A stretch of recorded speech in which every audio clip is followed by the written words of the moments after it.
Who are the sneaky impact players in the game? Now, the quarterbacks are obvious, right? I don't need to tell you, impact players in the game, Riley Leonard, Will Howard. Great. Thank you.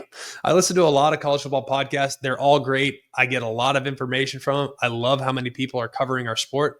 But there is a lot of surface level commentary out there. Oh, Riley Leonard's got to play well for Notre Dame to win. Yes, agree. Same page. But I also listen to people and look, some people want to dive a bit deeper. We kind of lean a little bit towards the deeper end of the pool.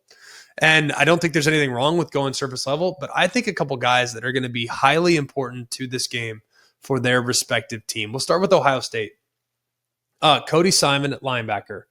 I'm not sure I can totally put into words how impactful these linebackers have been for Ohio State all season long.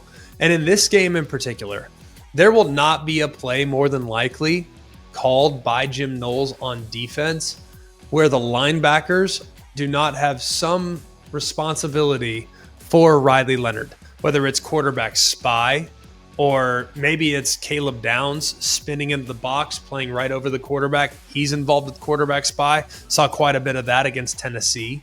Nico Iamaleava, he's a very capable weapon running the football. I think they'll structure their defense a lot like Tennessee structured their defense when setting things up. So I think Cody Simon is massive in this game. I already referenced him already, but I think Tyleik Williams too, number 91, of the highest levels of importance. Because we already know that these tackles, one, it might be a brand new left tackle for Notre Dame, so that he's going to have his hands full. So these running backs, these tight ends, they're going to have to help the left tackle. You know what that means?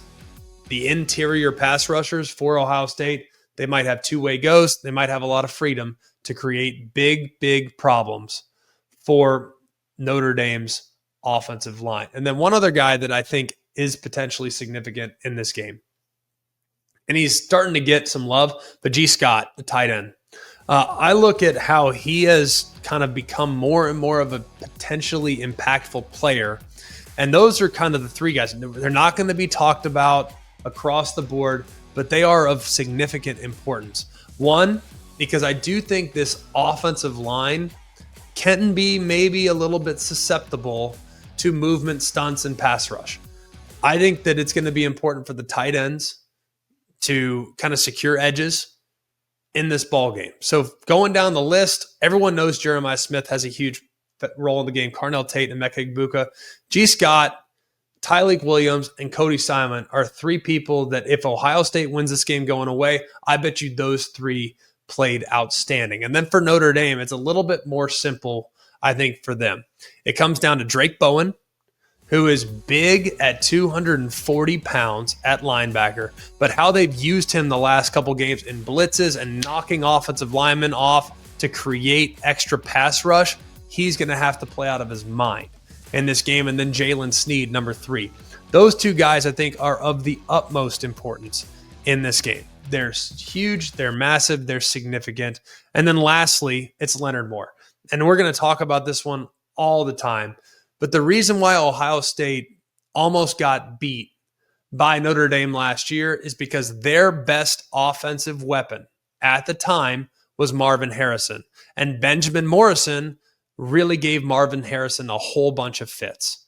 If Leonard Moore can somehow do that in one-on-one coverage against Jeremiah Smith, that's going to go a long way in creating positivity on the Notre Dame sideline and concern and anxiety on the Ohio State sideline.